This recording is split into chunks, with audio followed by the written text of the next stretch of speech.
Dans la vaste mosaïque des empires anciens, l'Empire perse se distingue par sa capacité à exercer un pouvoir à la fois précis et implacable. Leur autorité ne reposait pas uniquement sur la conquête, mais également sur des punitions si infâmes et astucieusement brutales qu'elles résonnaient aussi bien chez les défunts que chez les vivants, instillant la peur. Ce n'était pas de la justice, c'était une forme de domination marquée par le sang et la douleur. Des palais royaux aux régions les plus isolées, la peur tissait un lien entre les empires, une chaîne que les Perses maîtrisaient avec détermination. Ce que vous allez découvrir ne relève pas de la légende. C'est l'héritage tragique d'une civilisation bâtie sur l'implacabilité de la répression. Parmi toutes les méthodes d'exécution créées au fil des siècles, très peu égale l'effroyable ingéniosité du scaphisme, une punition perse qui laissait même les plus courageux sans voix. Désigné dans les écrits anciens comme les barques, ce procédé a été décrit de manière poignante par l'historien grec Plutarque, qui en a relaté l'utilisation sous le règne d'Artaxerxès d'Édodus au IVe siècle avant J.C. La personne condamnée, souvent accusée de trahison ou de crimes graves contre l'État, était piégée entre deux embarcations en bois, ses membres dépassant et limitant toute possibilité de mouvement.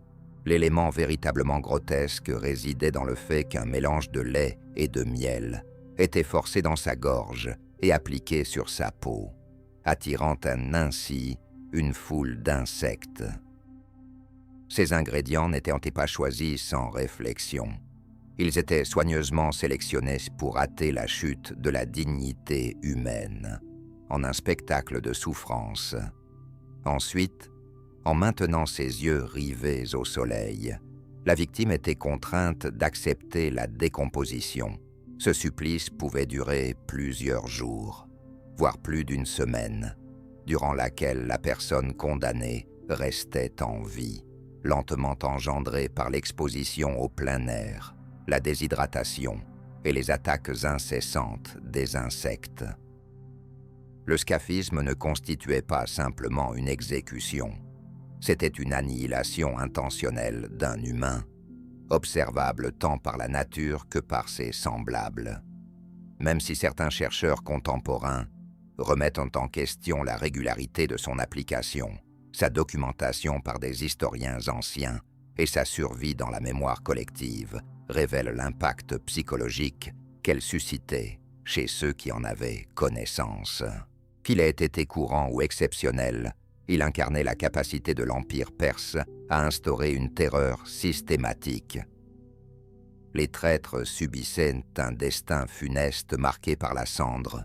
Dans l'Empire perse, la trahison n'était pas seulement sanctionnée, elle était éradiquée, réduite en cendres tant dans l'esprit que dans la chair. Un exemple particulièrement saisissant de cette vengeance se trouve sous le règne d'Artaxerxès II, où une punition si rigoureuse et suffocante devint mythique grâce à l'historien antique Plutarque. Dans Vie d'Artaxerxès XVI II, il relate l'exécution de Mithridate, un homme jadis préféré du roi, qui trahit ensuite la couronne. Pour cette trahison, il reçut une condamnation à une mort visant à annihiler toute résistance. Plutarque décrit ce moment avec une gravité particulière. Ils l'enfermèrent dans une pièce remplie de cendres chaudes, où il périt lentement par suffocation. Ce n'était pas une exécution au hasard, mais un procédé délibéré faisant de la suffocation un outil de châtiment. La chambre, sans doute un espace confiné, d'un palais ou d'une forteresse, était saturée de cendres fines et incandescentes. À mesure que l'air devenait de plus en plus difficile à respirer, chaque inspiration précipitait le traître vers la mort, non à travers un coup mortel, mais par l'infiltration progressive et sournoise de la cendre dans ses poumons. La chaleur accentuait encore la souffrance. Sueur, angoisse et affaiblissement inéluctable de sa volonté de résister. Cette forme de punition, bien que rare, témoigne de la perception perse du spectacle et de la terreur. La disparition d'un traître n'était pas instantanée. Elle représentait une suffocation à la fois du corps et de sa mémoire. En étouffant le dernier souffle du traître, on effaçait aussi son nom, veillant à ce que sa trahison reste liée non à la gloire, mais à la cendre, au silence et à l'infamie. Les mains qui trahissaient faisaient face à la lame implacable de la justice.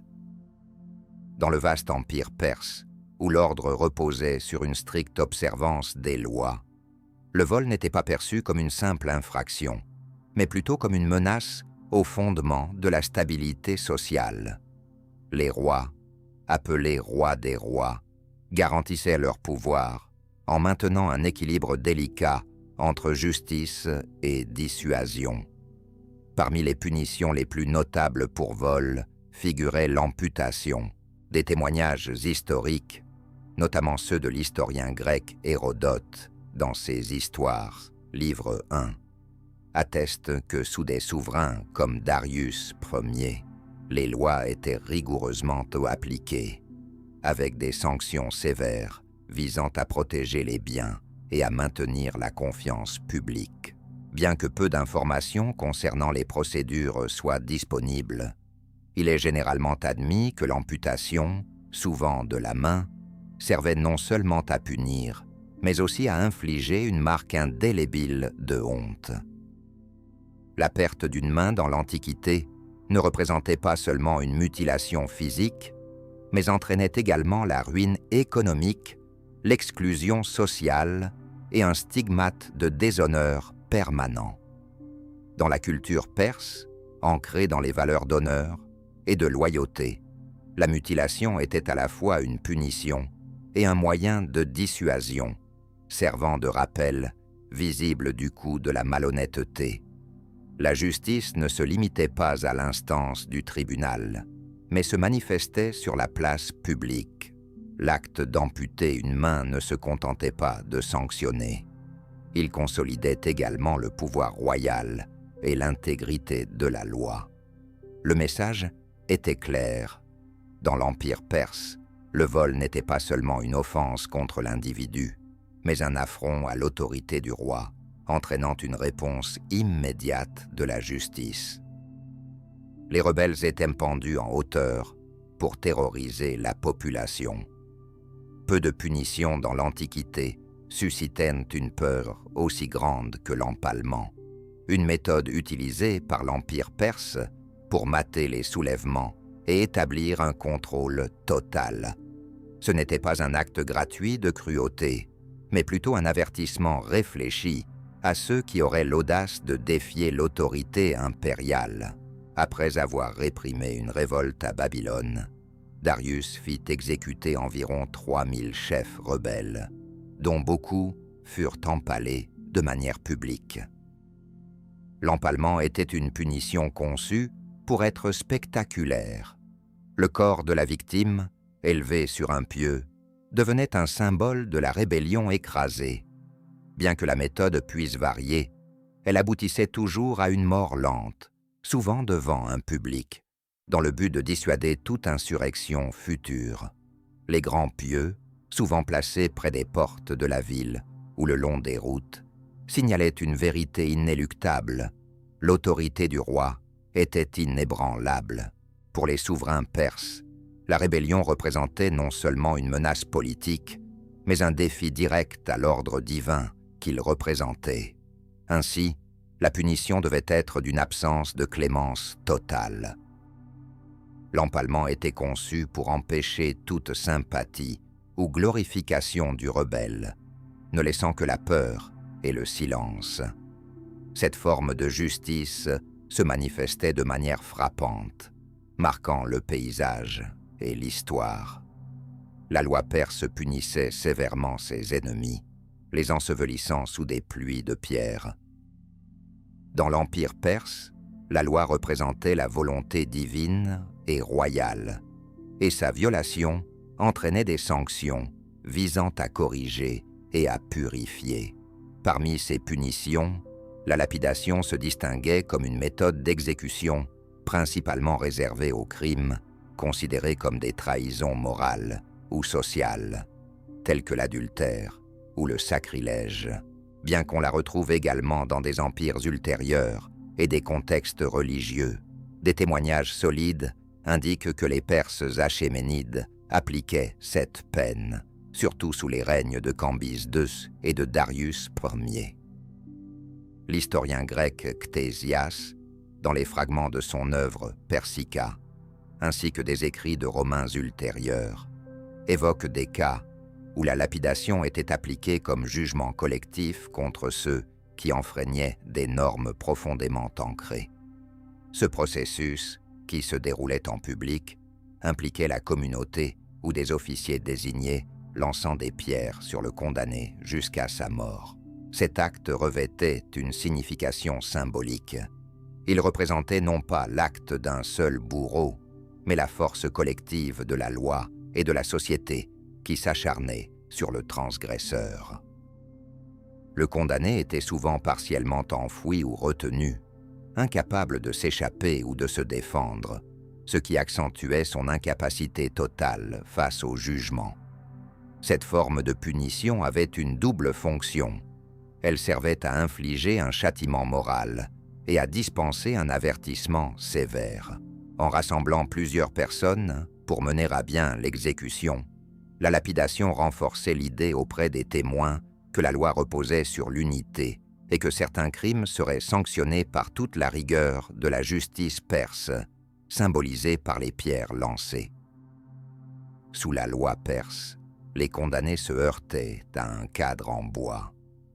Bien que la crucifixion soit souvent liée à l'Empire romain, son utilisation remonte à plusieurs siècles, ayant été pratiquée par le puissant empire perse.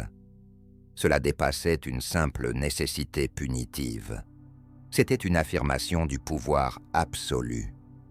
Les souverains perses, comme Darius Ier et Cyrus le Grand, recouraient à la crucifixion pour sanctionner la trahison et maintenir une discipline militaire rigoureuse.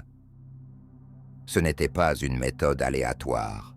Elle représentait un outil de justice impériale, soigneusement planifié pour susciter la peur et assurer l'ordre dans un vaste empire hétérogène.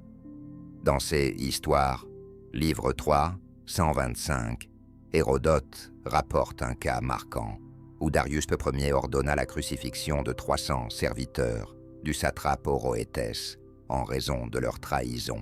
Le message était sans équivoque. La déloyauté, même au sein des élites, entraînerait une punition lente et visible, visant à anéantir à la fois le corps et l'esprit.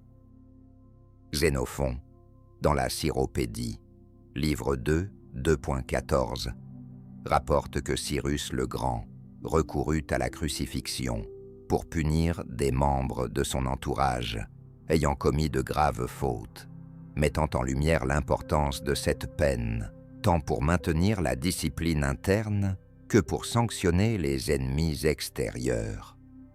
Dans la pratique perse, les condamnés étaient fixés à des cadres en bois, surélevés et exposés, souffrant à la fois de l'épuisement et des éléments. Ce n'était pas simplement une mort, c'était une humiliation prolongée, un acte destiné à décourager l'insoumission et la révolte. La crucifixion en Perse remplissait ainsi une double fonction, sanctionner le contrevenant tout en envoyant un avertissement inquiétant à ceux qui envisageraient de contester l'autorité du roi des rois. Parmi les châtiments les plus fréquents mais sévères, la flagellation publique était réservée à ceux qui avaient offensé l'autorité royale ou désobéi à ses ordres. Cette peine consistait en des coups portés de manière répétée comme forme de punition. À la différence des exécutions réservées pour la trahison ou la rébellion, le fouet visait à humilier et à instaurer la discipline, afin que le coupable, ainsi que les témoins, prennent la mesure de la souveraineté perse. Les sources historiques, y compris Hérodote dans ses histoires, livre 7, mail 114, évoquent des cas où des sujets qui avaient défié les directives royales furent publiquement flagellés. Lorsque l'armée de Xerxès Ier fut entravée par un fleuve lors de son invasion de la Grèce, le roi ordonna de le fouetter et de le marquer au fer, symbolisant ainsi son contrôle total. Si un fleuve pouvait être puni pour désobéissance, il en allait de même pour les hommes. La loi militaire perse était également stricte. Les soldats qui consentaient à la désertion ou qui ne remplissaient pas leurs devoirs étaient souvent flagellés, non seulement comme sanction, mais aussi pour marquer visiblement leur honte. Le fouet, utilisé par des officiers royaux, n'était pas seulement un moyen d'infliger la douleur, mais aussi un symbole de pouvoir. Les exécutions de cette peine se faisaient souvent en public, renforçant leur impact, tandis que les cicatrices laissées rappelaient de manière permanente la hiérarchie qui structurait la vie perse. Cette forme de châtiment assurait que l'autorité royale ne soit jamais prise à la légère, rappelant que chaque parole et chaque acte avaient des conséquences tangibles que le fouet veillait à rendre inoubliables. Au sein de l'Empire perse, la punition n'était pas simplement un instrument de justice, mais une affirmation manifeste du pouvoir impérial, destinée à assurer l'obéissance et à réprimer toute rébellion par l'intimidation et le spectacle.